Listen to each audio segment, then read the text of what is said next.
Hi, today we're going to talk about surgery, and we're going to talk about the fears of surgery because, let's be honest, there's a couple things that are kind of frightening about surgery, right? Like if you're having face surgery, they're going to open up your head. Like, isn't that a little ridiculous? I find that the more details that I know about how FFS works, the more afraid I am of it. Also, I think there's this internal fear around surgery. Have you ever felt kind of like, oh, it might be a little too superficial for you to want to have some kind of surgery? Or maybe you've been afraid of the pain related to surgery. These kinds of things we're going to touch on in this video today. We're going to explore the topic a little bit, and I'll share with you some of my thoughts on this, and maybe it'll help you process yours as well. So if you don't know, I'm about to have surgery tomorrow. I'm going to have chin surgery, which is going to reduce my chin and also add a protrusion here. And then that's it. I'm going to be done with all of my FFS. Last year, this time, I had FFS for cranioplasty and cheek implants and a lip lift. And so I didn't do the bottom part just because I thought I'll take it in steps. It's also really expensive, and we'll see how it goes. I'm glad I split it up, and I'll tell you in a second why. But yeah, I think this is a new topic that I haven't really explored, which is fear related to surgery, how to work through it, how to think about it.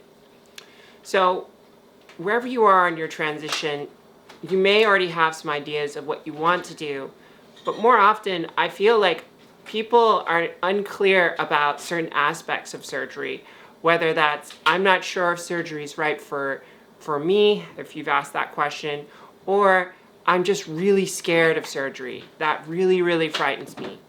So the first one that I will talk about is kind of just like how you think about surgery and how it relates to you. I think that there's a lot of cis storylines that talk about kind of like how if you get surgery, you can become obsessed with surgery and you're going to keep doing it all the time, or like you don't need surgery is what they'll say. And the thing that I've kind of come to for this is like whatever makes you happy. Like what's going to do the thing for you that's going to make you feel better in your body? Because this is sort of the biggest struggle that we have as trans people, is feeling good in our bodies and feeling good in the world that we exist in, which doesn't always necessarily accept us for how we look and how we present. And so we're kind of under scrutiny a lot more than cis people, whether that's how you appear or how you say things or how you act. It just feels sort of like everyone's watching, especially as a trans woman, how you perform your femininity, how you perform, how you look.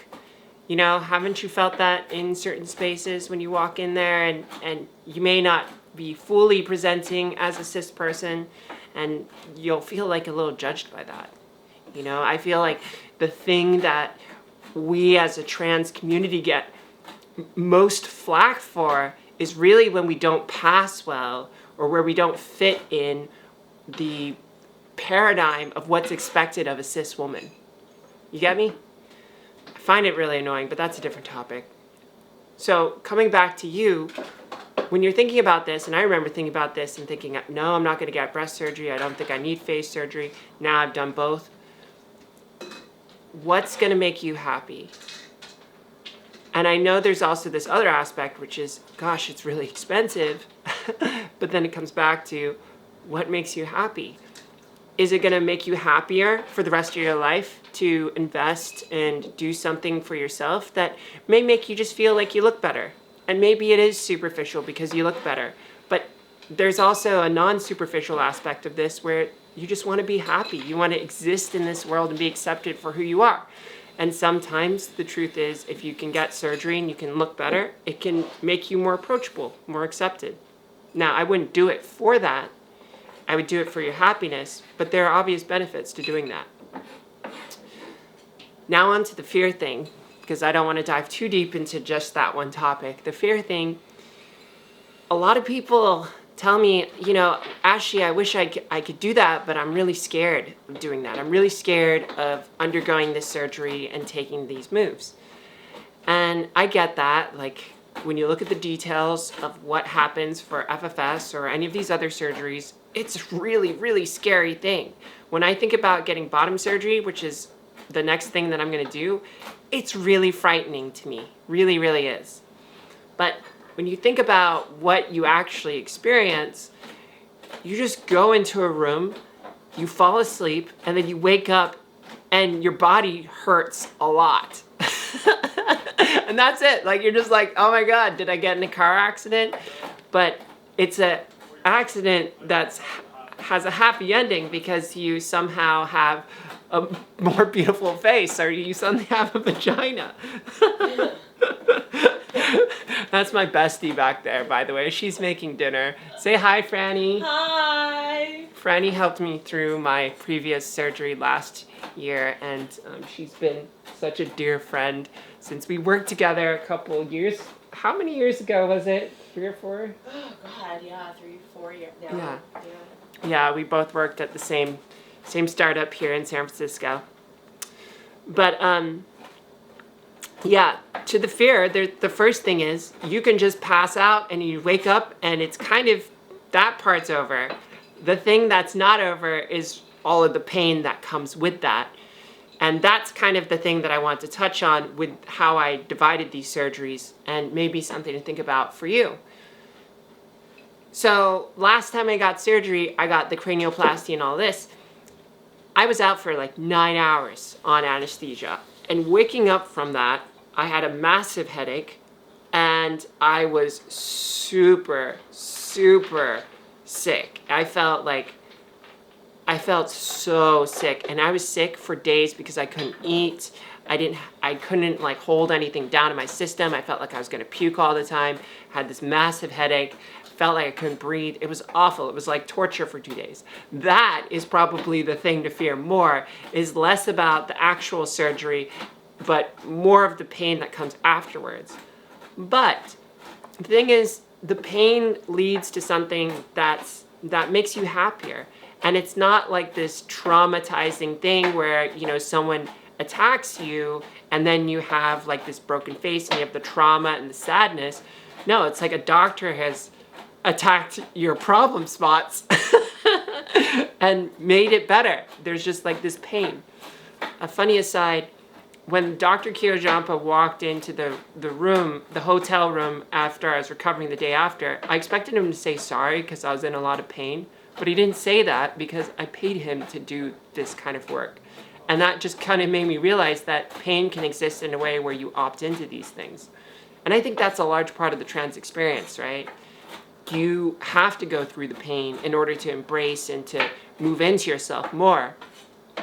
And the question is it worth it? And I'll tell you, it always is for 90% of the time. I think there can be occasions where maybe you want to pause on that transition just due to your safety. But with my face surgery and the pain, I'm having chin surgery, which is going to be apparently a lot more painful because there's way more nerves down here. So I'm going to be on painkillers for 5 days. I was just taking aspirin when I had my last surgery, and that was mostly because I was nauseous. So I am actually very nervous about how it's going to be tomorrow when I wake up and how the painkillers are going to be working, and if I'm going to be able to not be super nauseous this time around. That's what I'm more afraid of. But, I think you just have to kind of move through these things. You kind of have to dive into it and say, this is what I got to do. I've heard from some people that got their vaginoplasty that the electrolysis to get rid of all the hair was more painful than the actual surgery and the recovery. But yeah, I guess there's no hope there except that, it's pain. This is the life that you're on. There's a lot of pain in being trans, but I mean, God, is it worth it? I mean, think about the rarity of your experience. Think about like how few people get to have the experience that you're having. I was thinking about this today, about kind of like the super rich, the elites, how they have these massive yachts and these very exclusive experiences. And they essentially feel really great because they get to have something that no one else really gets to have, not many people. But think about just being trans. Like, not many people get to have that experience. And so in an odd way, it's sort of like a luxury experience. It's a rare, rare thing that you can have. And I think it's far richer than any superficial consumer goods, buy something and just put it on your wall and just have the prestige for what have you. Like, you're going through this process of just complete inner and outer transformation. Like, how amazing is that? How like fascinating is it that you can experience going from one space to the other? And that, to me, makes all of the pain worth it, because I get to embrace who I am and see that version of me, of who I am, emerge into reality and become the thing that you've always wanted to become. Isn't that a beautiful thing? I don't know where you are in your transition, but if you are early in your transition, you don't know what's going to come yet. You don't know who you really are. You may think you know who you are, but you really have to wait and see how she emerges. Or if you're a trans man, how he emerges. These kinds of things are just magical, and sometimes they're instant. You just slot into place as a new person, and the old person just becomes a memory. And then sometimes it's a slow transition. So that's it for today. If you'd like to join me in my community, check out the link below for the Discord group. You can find us all there. We hang out there. We talk about trans stuff and non-trans stuff too. Just being regular, authentic people, not having to deal with being trans. But then sometimes we do like to talk about trans stuff. Yeah, I'll see you in another video soon. Bye. Bye.